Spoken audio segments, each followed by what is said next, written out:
Hello everyone, welcome to Jio for classes. आशा करता हूं सभी लोग काफी अच्छे और स्वस्थ होंगे। आज हम लोग अपना एक और न्यू टॉपिक स्टार्ट करने जा रहे हैं और आज का अपना टॉपिक का नाम है manufacturing industries, class 10th geography.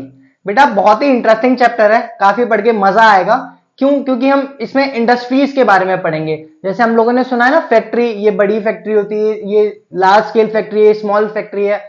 या हम लोग कभी कभार बैट बॉल वगैरह खेलते हैं अपने जगह पे, तो कभी कभार होता है ना कि हमारे घर के आसपास खाली फील्ड पड़ा है, वहां फैक्ट्री है, वहां बॉल चली जाती थी, फिर हम उस फैक्ट्री से लेके आते थे। तो वो क्या थी? वो फैक्ट्रियां ही तो थी। तो हम, आई होप आप सबको पता होगा फैक्ट्रीज क्या होती हैं, इंडस्ट्रीज क्या होती हैं। ठीक है, आज हम उन्हीं के बारे में जानेंगे।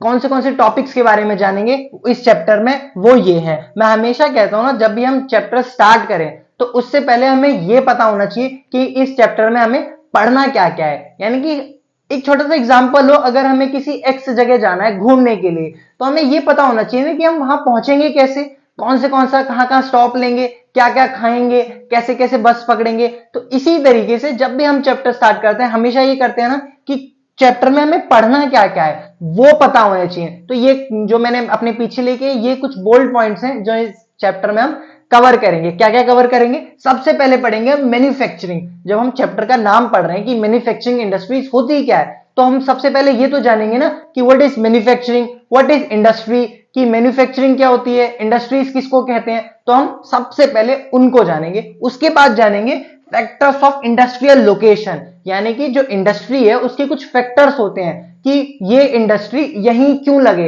इसके क्या क्या फैक्टर होने चाहिए, कि क्या होना चाहिए, यहाँ पे लैंड होनी चाहिए, यहाँ पे लेबर होना चाहिए, यहाँ पे पैसा होना चाहिए। जैसे मैं आपको कहूं, आप लोगों को एक फैक्ट्री लगानी है, मैं आपको एक टास्क दे रहा हूं कि आपको एक फैक्ट्री लगानी है। अब आप क्या क्या सोचोगे कि आप क्या करोगे? पापा से जाओगे कि पापा से पैसे मांगोगे ना कि यार पैसे की तो जरूरत है। फिर उसके बाद क्या सोचोगे? यार जमीन की तो जरूरत है, कहां लगाऊं मैं फैक्ट्री। तो इन सबके बारे में जानेंगे कि कौन से वो फैक्टर्स हैं जिसे इंडस्ट्रियल लोकेशन के लिए जरूरत पड़ती है। उसके बाद जानेंगे हम क्लासिफिकेशन, यानी कि जो फैक्ट्री है बहुत अलग अलग टाइप्स की होती हैं। Small scale industry, large scale industry, कुछ एग्रो बेस्ड होती हैं, है ना, कुछ मिनरल बेस्ड होती हैं। तो उन सबके डिटेल्स में हम पढ़ेंगे। जैसे आप लोगों ने हमेशा नाम सुना होगा ना, cotton industry, jute industry, iron and steel industry. तो ये किसके, कौन सी है? ये एग्रो बेस्ड है, मिनरल बेस्ड है। हम इन सब के बारे में जानेंगे। उसके बाद हम पढ़ेंगे बेटा इंडस्ट्रियल पॉल्यूशन। हमने फैक्ट्री लगा ली, हमने ये समझ लिया कि मैन्युफैक्चरिंग का मतलब क्या होता है, इंडस्ट्रीज क्या होती हैं, हमने पापा से पैसे ले लिए और अपनी एक फैक्ट्री लगा दी, अपनी जगह ढूंढ के एक फैक्ट्री लगा ली हमने। भैया दोस्तों को सबको बता दिया कि हमने नया बिजनेस स्टार्ट किया है, हमारी फैक्ट्री है, उद्घाटन भी हो गया, काम भी चलने लगा। लेकिन हमने फैक्ट्री लगाने के बाद क्या किया? हमने पॉल्यूशन किया। इसका तो ध्यान ही नहीं किया था। जो फैक्ट्री लगाएंगे उससे धुआं निकलेगा, उसका जो वेस्ट वाटर है उसको हम कहां रिलीज करेंगे। तो ये सब क्या करेंगी? जो इंडस्ट्रियल पॉल्यूशन कहलाएंगी ये सारी चीजें। तो वो इंडस्ट्रीज कैसे कैसे हमारे एनवायरनमेंट को डिग्रेड कर रही हैं, कैसे पॉल्यूशन फैला रही हैं, उसके बारे में पढ़ेंगे। और उसके बाद हम पढ़ेंगे कंट्रोल ऑफ एनवायरनमेंट डिग्रेडेशन। जब हमें यह पता चल जाएगा कि जो हमने फैक्ट्री लगाई है वो क्या कर रही है, एनवायरनमेंट को पॉल्यूशन कर रही है, और हमारा ये मकसद तो नहीं है, हमारा मकसद तो ये नहीं है ना कि हम एनवायरनमेंट को डैमेज करें, तो हम उसके कुछ मेजर्स ढूंढेंगे। तो इसमें हम वो पढ़ेंगे कि कंट्रोल ऑफ एनवायरमेंटल डिग्रेडेशन के ऐसे कौन से स्टेप्स हैं जो हम ले सकते हैं, जो गवर्नमेंट ले सकती है हमारे एनवायरमेंट को बचाने के लिए। तो आइए हम स्टार्ट करते हैं अपने टॉपिक्स के साथ। और आज का सबसे पहला टॉपिक है मैन्युफैक्चरिंग। मैं इसे मिटा देता हूं, उसके बाद कंटिन्यू करते हैं। तो व्हाट इज मैन्युफैक्चरिंग? मैन्युफैक्चरिंग आखिर होता क्या है? तो production of goods in large quantities, यानी कि किसी भी वस्तु का, गुड्स का प्रोडक्शन करना लार्ज क्वांटिटी में by processing raw materials to more valuable products. यानी कि कुछ भी चीज की प्रोसेस करना। यानी कि एक लकड़ी है, उसको हम फैक्ट्री में ले जाते हैं और क्या बनता है? पेपर। तो उसको हम क्या बोलेंगे? मैन्युफैक्चरिंग। ऐसे ही तो होता है कि पहले जंगलों में से पेड़ काटते हैं, क्या है वो? लकड़ी है। उसको कहां ले जाते हैं हम? फैक्ट्रियों में ले जाते हैं, ट्रक में भर भर के। कभी पहाड़ों पे गए होगे तो देखा है ना, ट्रक कैसे लकड़ियों के भर के ट्रक फैक्ट्री में जाते हैं। तो वो जो वुड है, लकड़ी है, वो कहां जाती है? फैक्ट्री में। और तो लकड़ी क्या हुई? रॉ मटेरियल है ना। एक लकड़ी क्या है? एक रॉ मटेरियल हुई। और रॉ मटेरियल प्रोसेस होने कहां जाता है? फैक्ट्री में। और प्रोसेस होके बनता क्या है? पेपर। तो ये पूरी प्रोसेस क्या कहलाती है बेटा? मैन्युफैक्चरिंग। तो आई होप आपको मैन्युफैक्चरिंग समझ आ गया ना। अब इसकी इंपॉर्टेंस क्या है उसके बारे में जानते हैं, व्हाई मैन्युफैक्चरिंग इज इंपॉर्टेंट। तो it helps in removal of unemployment and poverty. कैसे अनएम्प्लॉयमेंट और पॉवर्टी को कैसे हेल्प करेगी कम करने में? भाई अगर हम फैक्ट्री लगा रहे हैं, जैसे हमने इंट्रो में अपना स्टार्ट किया कि आप लोगों ने अपने पापा से बोला कि पापा मुझे एक फैक्ट्री लगानी है, आप लोगों ने जमीन देख ली, पैसा ले लिया पापा से और एक फैक्ट्री सेटअप कर ली। अब क्या है, अब वहां पे फैक्ट्री में काम कौन करेगा? लेबर तो चाहिए ना। तो जब लेबर काम करेगी तो आप उसके बदले में क्या दोगे? उसको पैसा दोगे। तो जो आसपास की जहां फैक्ट्री लगी है, आसपास की जो लोग हैं, जो लेबर है, उनको काम मिलेगा, उनको पैसा मिलेगा। तो ऐसे अनएम्प्लॉयमेंट कम होगी और गरीबी दूर होगी।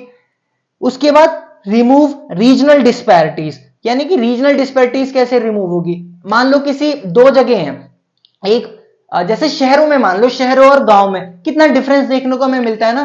क्यों?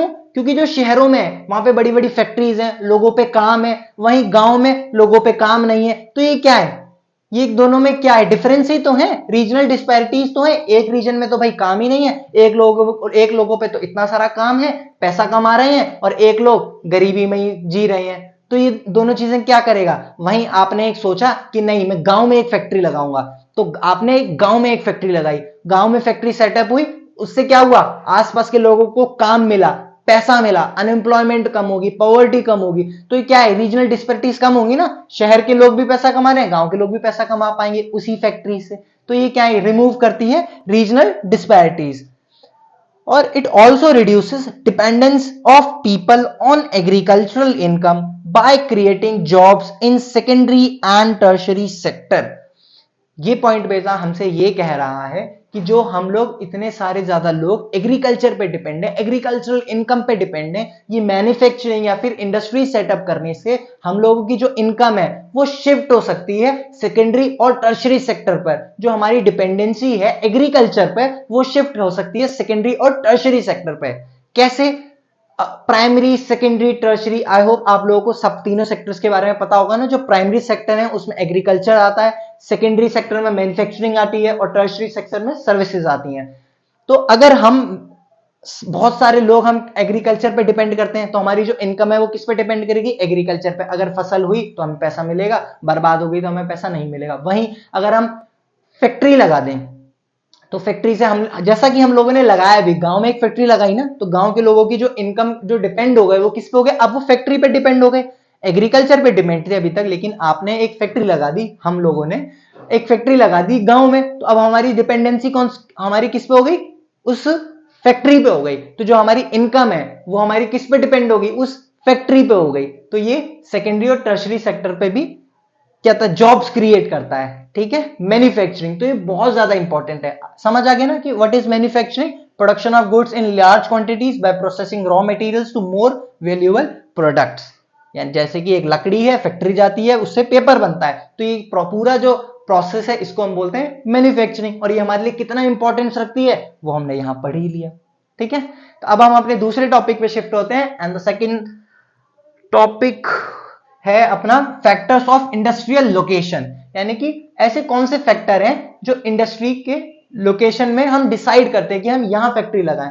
हम उसी बात पे आते हैं क्योंकि हमें इजीली समझना है ना। हमने अपने स्टार्ट किया था इंट्रो में, मैंने आपको एक टास्क दिया कि आपको एक फैक्ट्री लगानी है। आप अपने पापा के पास गए कि पापा मुझे एक फैक्ट्री लगानी है। पापा ने बोला ठीक है, ले ये बेटा पैसे ले, फैक्ट्री लगा। अब खाली पैसों से एक फैक्ट्री लग जाएगी क्या? नहीं ना। आपके दिमाग में क्या क्या आएगा कि मेरे को एक फैक्ट्री लगानी है, तो एक लैंड तो चाहिए ही चाहिए होगा, है ना। लैंड चाहिए, कैपिटल चाहिए यानी कि पैसा चाहिए। उसके बाद जब फैक्ट्री हम लगा लेंगे उसके बाद हमें लेबर चाहिए।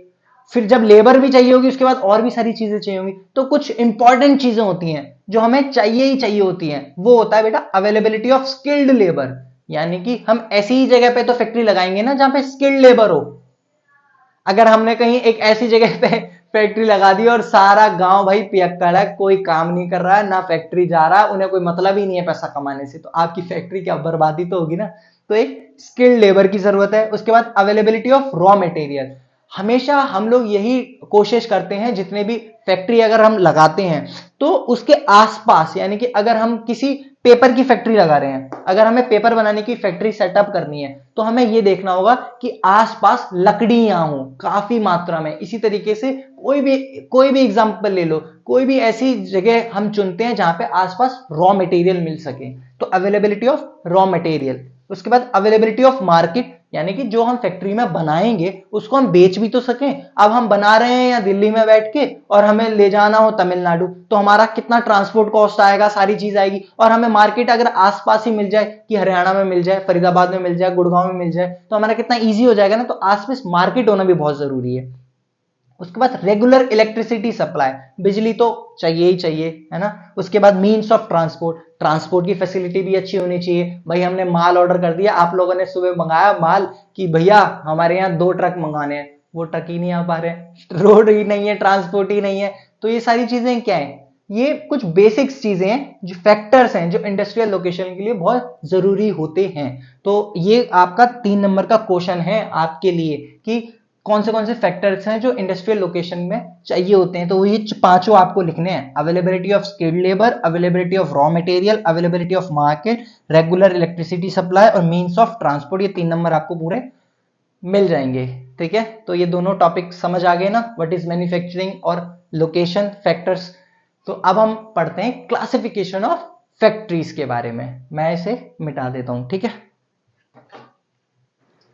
तो अब अपना टॉपिक है क्लासिफिकेशन ऑफ इंडस्ट्री, यानी कि इंडस्ट्री को हम किस तरीके से क्लासिफाई करते हैं। तो अलग अलग कुछ टाइप्स हैं जिसमें हम इंडस्ट्री को क्लासिफाई करते हैं।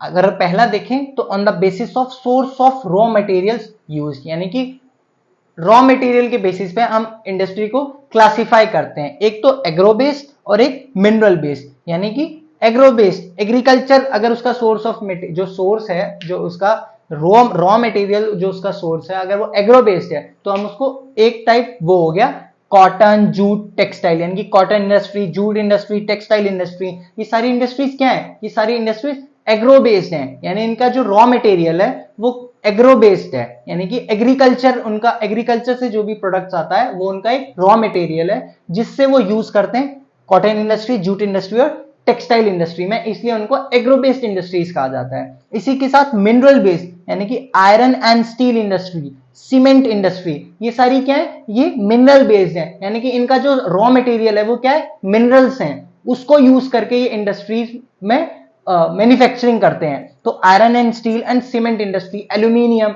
ये सारी चीजें क्या है, ये मिनरल बेस्ड इंडस्ट्रीज हैं। तो पहला अपना बेसिस है सोर्स ऑफ रॉ मटेरियल्स, जिसमें हम 2 डिवाइड करते हैं, एग्रो बेस्ड और मिनरल बेस्ड। एग्रो बेस्ड में अपनी कॉटन इंडस्ट्री आ जाती है, जूट इंडस्ट्री आ जाती है, टेक्सटाइल इंडस्ट्री आ जाती है। मिनरल बेस्ड में अपनी आयरन एंड स्टील इंडस्ट्री आ जाती है और सीमेंट इंडस्ट्री आ जाती है, ठीक है। उसके बाद हमारा सेकेंड टाइप है on the basis of capital investment, यानी कि पैसों के बेसिस पे।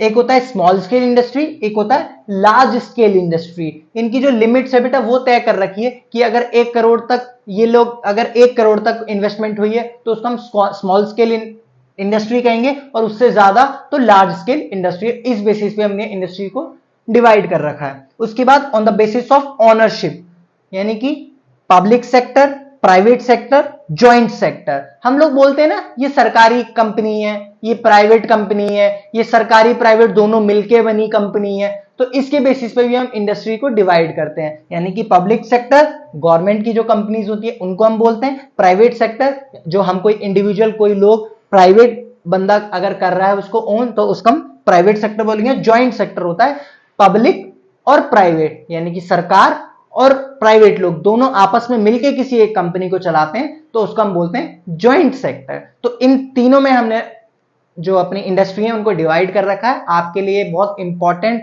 क्वेश्चन है, आपके आ सकता है एग्जाम पे कि क्लासिफिकेशन ऑफ इंडस्ट्री बताओ, तो आपको इसी तरीके से एक फ्लोर चार्ट तैयार करना है। पहला on the basis of source of raw materials use, उसके बाद agro based, mineral based, cotton, jute, textile industry, iron and steel industry. फिर उसके बाद ये वाला बेसिस बताना है कैपिटल इन्वेस्टमेंट में। फिर उसके बाद बेसिस ऑफ ओनरशिप बताना है। आपका नंबर मिल जाएंगे पूरे, ठीक है।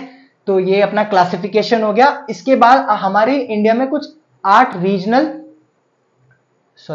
हमारे इंडिया में कुछ रीजनल वो हैं, लोकेशंस हैं, वो हम पढ़ते हैं कि वो क्या है। उसके बाद अपने 2 टॉपिक्स बचते हैं, उसको कवर करते हैं और चैप्टर को क्लोज करते हैं। मेजर इंडस्ट्रियल रीजन्स पढ़ते हैं हम जो हमारे इंडिया में है। मैं इसको मिटा देता हूं, ठीक है। तो अपने चैप्टर के लास्ट 2 टॉपिक बचते हैं और अपने लास्ट 2 टॉपिक हैं industrial pollution and environment degradation और कंट्रोल ऑफ एनवायरमेंट डिग्रेडेशन। यानी कि जो फैक्ट्रीज हम लोग लगाते हैं, जो इंडस्ट्रीज हम लोग लगाते हैं, वो हमारे एनवायरमेंट को कैसे नुकसान पहुंचा रही हैं उसके बारे में पढ़ेंगे।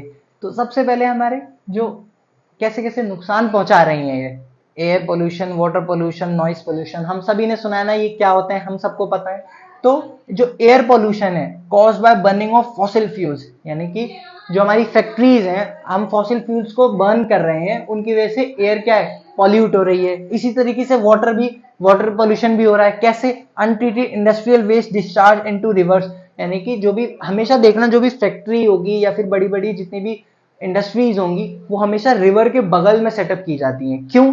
क्योंकि उनको पानी की जरूरत होती है, तो वो उसका पानी यूज कर लेते हैं, और जो वो वेस्ट वाटर होता है वो उसको रिलीज कर देते हैं रिवर में। तो उसको जो रिलीज करते हैं रिवर में, उससे जो वाटर है रिवर का वो पॉल्यूट होता है, एक्वेटिक लाइफ डिस्टर्ब होती है पूरी। तो ये पूरा क्या है, डैमेज करते हैं एनवायरमेंट को। इसी तरीके से नॉइस पोल्यूशन भी होता है बाय कंस्ट्रक्शन एक्टिविटीज, यानी कि जहां भी कंस्ट्रक्शन एक्टिविटीज होती हैं उससे नॉइस पोल्यूशन होता है, उससे भी अलग अलग तरीके की ह्यूमन पे इंपैक्ट पड़ता है, अलग अलग बीमारियां होती हैं। तो ये क्या है, ये सारी चीजें हैं जो हमारे एनवायरमेंट को डिग्रेड कर रही हैं। अब हमें इन सब चीजों से बचना है, तो हमें सीखना पड़ेगा कि हमें किस तरीके से हम इनसे बच सकते हैं। तो बेटा, minimising use of water for processing by reusing and recycling it, यानी कि हमें पानी की जो मात्रा है हम यूज करते हैं, कम से कम हमें फैक्ट्रीज में यूज करना पड़ेगा और उसको रिसाइकिल करना पड़ेगा और रीयूज करना पड़ेगा वाटर को, ताकि हम लोग एनवायरमेंट को डैमेज से करने से बच सकें। इसी तरीके से हार्वेस्टिंग ऑफ रेन वाटर, यानी कि रेन वाटर की हार्वेस्टिंग करनी होगी, हमें रेन वाटर को स्टोर करना होगा, रेन वाटर को यूज करना होगा। अगर हमारी फैक्ट्री है, अगर हम रेन वाटर को यूज करें अपनी फैक्ट्री में, तो हम पानी की का जो मतलब यूज है उसको कम कर सकते हैं ना। तो वो भी हम कर सकते हैं, एक उपाय है treating hot water before releasing them in reverse, यानी कि जो हम जो फैक्ट्रीज हैं, हमने यहाँ देखा कि हम अपनी फैक्ट्री से जो पानी है वो रिलीज करते हैं रिवर्स में, लेकिन रिलीज करने से पहले हम उसको ट्रीट कर सकते हैं, उसमें जितने भी केमिकल्स हैं उसको ट्रीट करके निकाल सकते हैं और खाली वेस्ट। तो इसी के साथ अपना मैन्युफैक्चरिंग इंडस्ट्रीज चैप्टर भी कंप्लीट होता है। आशा करता हूँ आप सभी को काफी अच्छे से समझ आ गया होगा। टॉपिक नहीं समझ आया हो तो मुझे प्लीज कमेंट करके बता दिया करो, ताकि मैं और अच्छे से आप लोगों को समझा पाऊं। तब तक के लिए मिलते हैं नेक्स्ट टॉपिक में। स्वस्थ रहो, अच्छे रहो, खुश रहो, है ना। Thank you so much.